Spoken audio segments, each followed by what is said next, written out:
Assalamualaikum warahmatullahi wabarakatuh. Sebelum kita memulai kegiatan, ada baiknya kita berdoa terlebih dahulu ya. Berdoa dimulai. Selesai. Halo adik-adik, gimana kabar kalian semua? Apakah baik? Mudah-mudahan kabar kalian semua baik dan sehat ya. Perkenalkan, nama kakak adalah Safin Ulfah. Di sini kakak akan melakukan bimbingan klasikal dengan topik pembahasan yaitu kesiapan diri untuk menikah dan berkeluarga. Sebelum masuk materi, apakah adik-adik semua sudah siap mendengarkan pembahasan dari kakak? Oke, kalau sudah siap, kita masukin materinya ya. Apa itu pernikahan? Pasti adik-adik semua sudah tidak asing lagi mendengar kata pernikahan ya. Jadi pernikahan itu adalah upacara pengikatan janji nikah yang dirayakan atau dilaksanakan oleh dua orang, yaitu pria dan wanita, dengan maksud meresmikan ikatan perkawinan secara norma agama, norma hukum, dan norma sosial. Dalam pandangan Islam, pernikahan merupakan ikatan yang amat sakral, di mana dua insan yang berlainan jenis yang dapat hidup bersama dengan direstui agama, kerabat, dan masyarakat. Sedangkan pengertian pernikahan dini adalah pasangan yang melakukan pernikahan namun belum memenuhi standar dan dilakukan sebelum mencapai usia 18 tahun untuk masuk ke dalam kehidupan rumah tangga. Nah, beberapa faktor pernikahan dini yang pertama yaitu faktor sosial. Jadi faktor sosial itu faktor yang menjadi paling menonjol sebagai pendorong kasus perkawinan anak, karena beberapa pengaruh yaitu adanya pengaruh lingkungan, perilaku berpacaran yang beresiko, tekanan orang tua untuk mendapatkan cucu atau menantu, adanya desakan masyarakat sekitar, mengikuti teman yang sudah menikah, hubungan tidak mendapatkan restu orang tua, dan keinginan kuat dari anak sendiri untuk menikah. Yang kedua yaitu ada faktor kesehatan. Faktor kedua yang paling banyak menonjol yaitu adalah faktor kesehatan.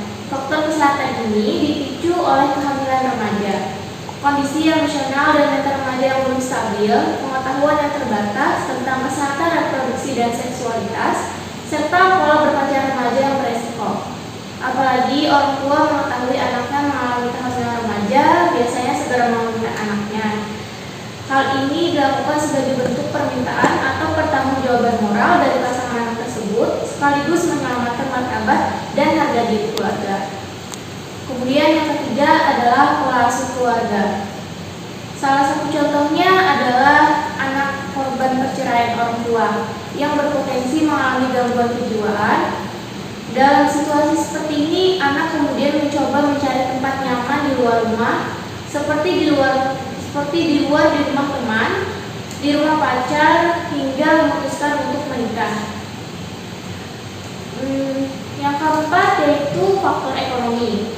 Nah, sebagian orang tua itu terobsesi untuk memperbaiki perekonomian rumah tangga dengan menjodohkan anak saat masih berusia di bawah 19 tahun dengan harapan untuk mengurangi beban pengeluaran ekonomi keluarga.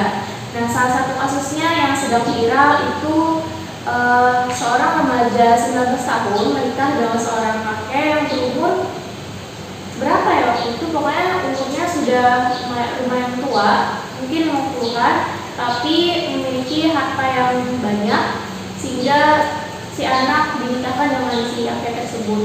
Kasus ini banyak tersebar di media TikTok dan media lainnya.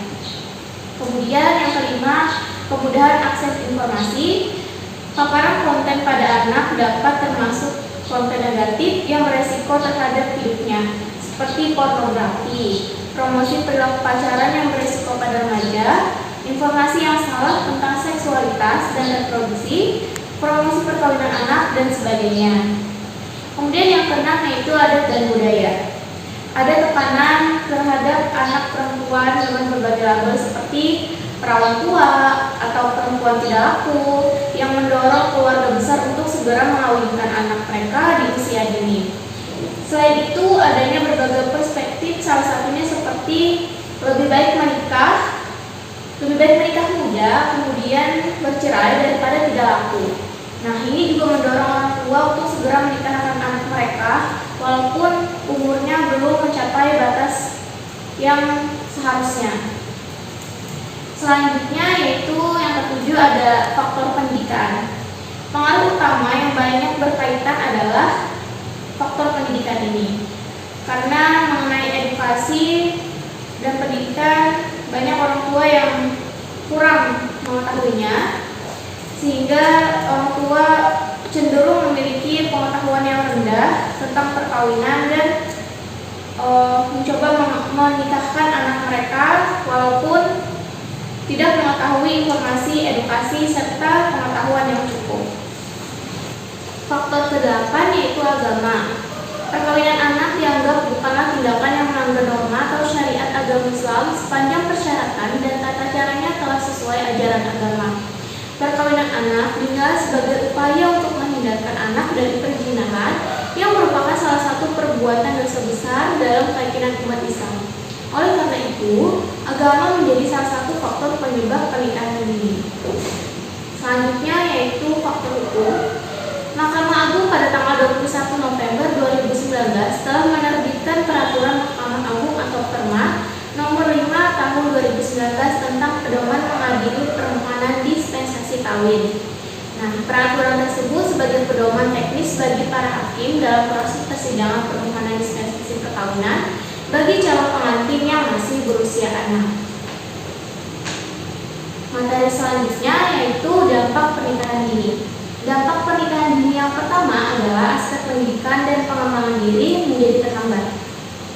Di beberapa kasus, orang tua justru menganggap bahwa anak yang nikah muda dapat menjadi penyelamat keluarganya. Padahal, pernikahan dini pada anak bisa menghambat pendidikan dan pengembangan dirinya.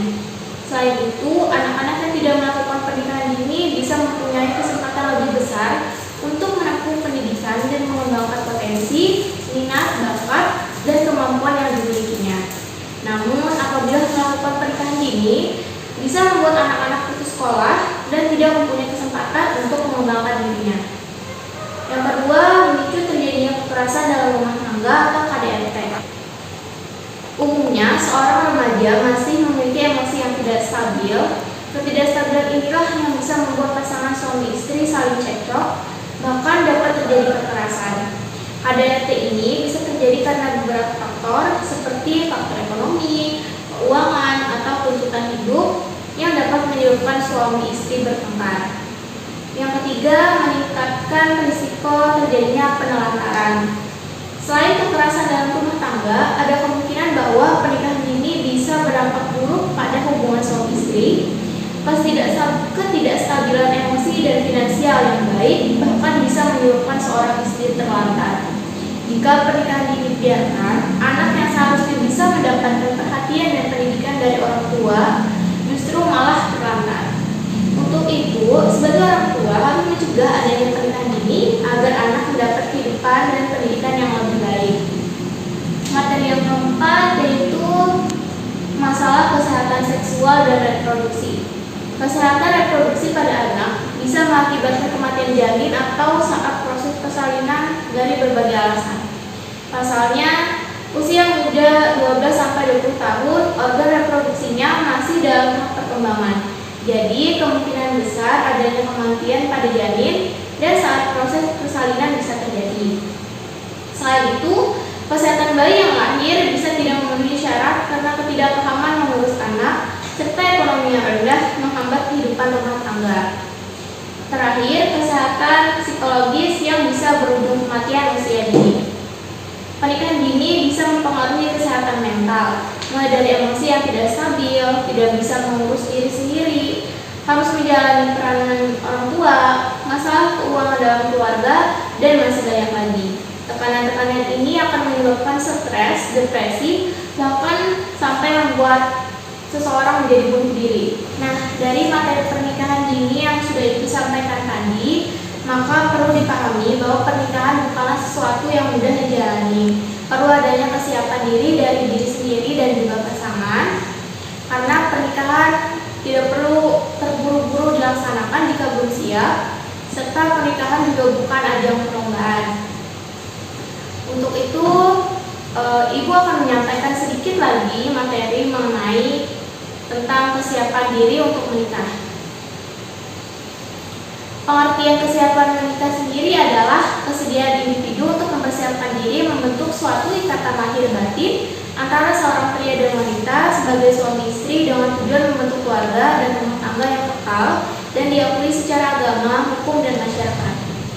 Faktor-faktor penting dalam kesiapan menikah yaitu 1. Kesiapan usia, 2. Kesiapan fisik, 3. Kesiapan mental, kemudian keempat kesiapan finansial, kelima kesiapan moral, keenam kesiapan emosi, ketujuh kesiapan sosial, 8 kesiapan intelektual, dan 9 kesiapan interpersonal, terakhir kesiapan keterampilan hidup. Baik adik-adik semua, untuk hari ini itu saja materi yang dapat Ibu sampaikan. Semoga apa yang disampaikan dapat bermanfaat untuk kita semua ya. Terima kasih untuk waktunya. Salah hilang mohon maaf. Ibu tutup ya. Wassalamualaikum warahmatullahi wabarakatuh.